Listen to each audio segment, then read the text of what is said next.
से आपको वापस लेकर आते हैं दरबार की तरफ। और दरबार में प्रवेश की अनुमति के बाद पांचों भाई दरबार में प्रवेश करते हैं। दरबार में रानी ने उन्हें भजन गाने के लिए कहा और पांचों ने मिलकर वहां दरबार पर ऐसा भजन का समा बांधा।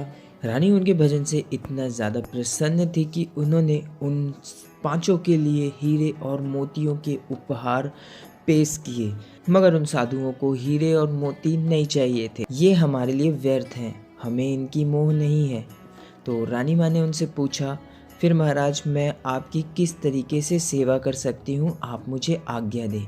इस पर उदल ने कहा, हमें राजमहल के चारों तरफ का भ्रमण कराया जाए और राजमहल और इस किले के बारे में बताया जाए। रानी माँ ने फौरन राजकुमारी विजयसेना को आज्ञा दिया कि साधुओं को किले का भ्रमण कराया जाए। राजकुमारी विजयसेना उदल को पहले से ही पहचानती थी। उन्होंने सभी पांचों साधुओं के साथ किले के भ्रमण के लिए निकल पड़ी। जब सारा किला भ्रमण कर लिया गया और सभी चीज़ें बता दी गईं, तो लास्ट में विजयसेना गुफा की जो खुफिया सुरंग है उसके पास आकर रुक गई। इस पर उदल को शंका हुआ कि राजकुमारी कुछ हमसे छुपा रही हैं। जब पूछा गया तो विजयसेना ने उनसे कहा कि मैं आपको जानती हूँ, आप महोवा के वीर योद्धा उदल हैं। आपने माँ को तो धोखा दे दिया, मगर आप मुझे धोखा नहीं दे सकते हैं। मैंने आपके बारे में जितना सुना था, आपकी जितनी वीरता की कहानियाँ सुनी थी, मगर यहाँ पर तो कुछ उल्टा ही देखने को मिल रहा है। आप हमारे राज्य पर धोखे से वार करना चाहते हैं, हमें लूटना चाहते हैं। इससे पहले कि उदल विजयसेना को कुछ समझाते, राजकुमारी ने अपना तलवार निकाल कर उदल के ऊपर हमला कर दिया और उदल केवल अपनी बचाव में अपने तलवार से खुद को बचाते गए। राजकुमारी वार पे वार करती गई। कुछ समय के बाद जब राजकुमारी थककर बेहोश हो गई, तब सभी पांचों भाइयों ने उन्हें होश में लाया। होश में आने के बाद विजयसेना को उदल की बातों पर यकीन आ गया और उन्होंने खुफिया सुरंग के बारे में उन्हें सारी चीज़ें बता दी। और इस गुफा का दूसरा द्वार जो कि बाबरी जंगल में खुलता था, जहाँ पर हमारे पांचों योद्धाओं ने अपनी शिविर बनाई थी। अगले ही दिन आला और उदल की सेना ने मांडवगढ़ पर हमला कर दिया। इस हमले को देख राजा ने अपने दोनों बेटों राय कलिंगर और सूरज को बुलावा भेजा। इस युद्ध के लिए आल्हा ने अपने भाइयों के साथ मिलकर पंचव्यूह की रचना की। आल्हा के पहले ही वार से राय कलिंगल घायल हो गए और वो भाग खड़े हुए। इसे देख सेना घबरा गई, मगर तभी सूरज ने सेना का कमाल संभाल लिया। यहाँ सूरज और उदल के बीच द्वंद्व युद्ध शुरू हो गया। शाम तक जब युद्ध का कोई नतीजा नहीं निकला तो आल्हा ने दोनों को शाबाशी दी और अपने अपने शिविर पर लौट आए। अगले दिन राय कलिंगर फिर से अपनी सेना का कमान संभाल लिया। अब राय कलिंगर और उदल आमने सामने आए। राय कलिंगर वार पे वार करते गए, मगर उदल अभी सिर्फ अपना बचाव कर रहे थे। जब राय कलिंगर थोड़े से थक गए, उदल ने उन पर हमला कर उनके सर को धड़ से अलग कर दिया। अगले दिन सूरज मलखान के हाथों मारा गया। अब मांडवगढ़ के राजा के पास ऐसा कोई भी ऑप्शन नहीं था जो महोवा के इन वीरों को रोक सके। ऐसे में उसने एक योगिनी को बुलावा भेजा, जिसका काम काला जादू करना था। और राजा चाहते थे कि इनके बीच में कुछ डिस्ट्रैक्शन पैदा किया जाए और जिसका फ़ायदा लेकर राजा उन पर जीत हासिल करे। योगिनी ने आते ही उदल को गायब कर दिया। ऐसा देख आल्हा घबरा गए और वो अपने भाई को ढूंढने की भरपूर कोशिश करते गए।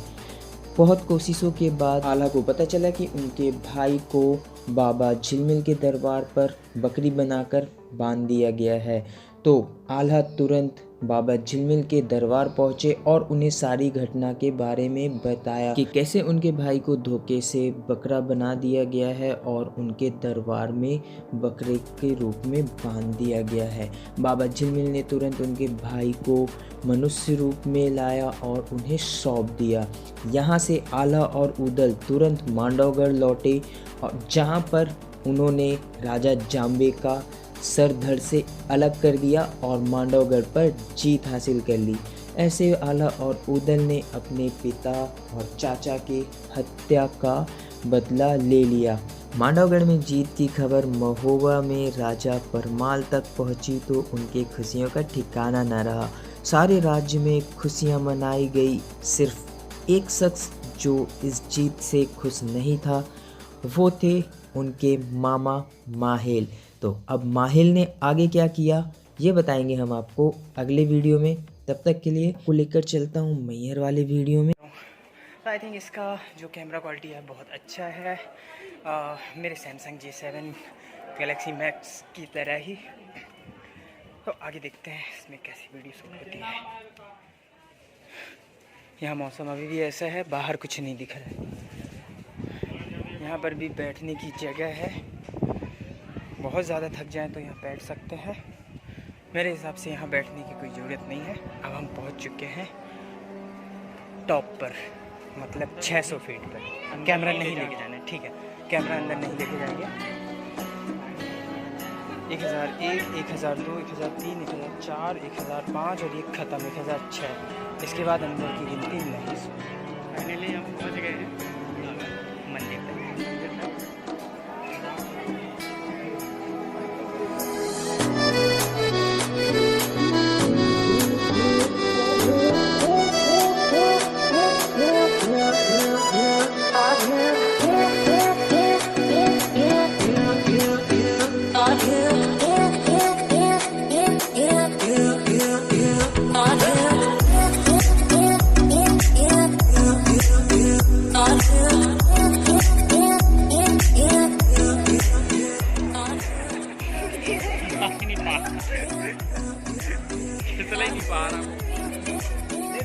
हाँ वीडियो ले तुम भी नहीं, उसका नहीं ले रहा। अरे कितने अरे आओ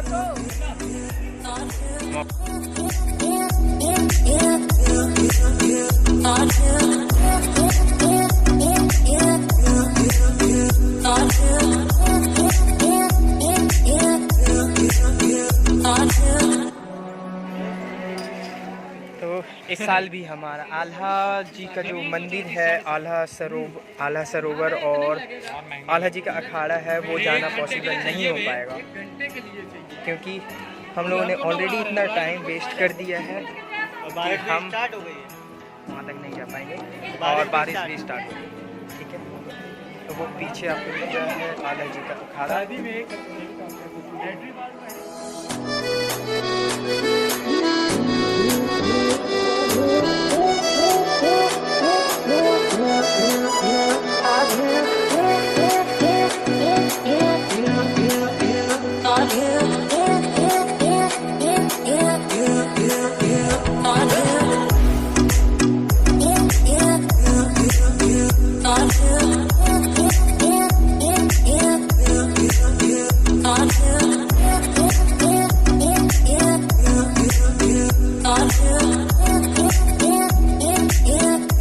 अगर आपने मेरे चैनल को सब्सक्राइब नहीं किया है तो पहले चैनल को सब्सक्राइब कर लें। वीडियो अगर अच्छी लगी हो तो वीडियो को लाइक कर दें।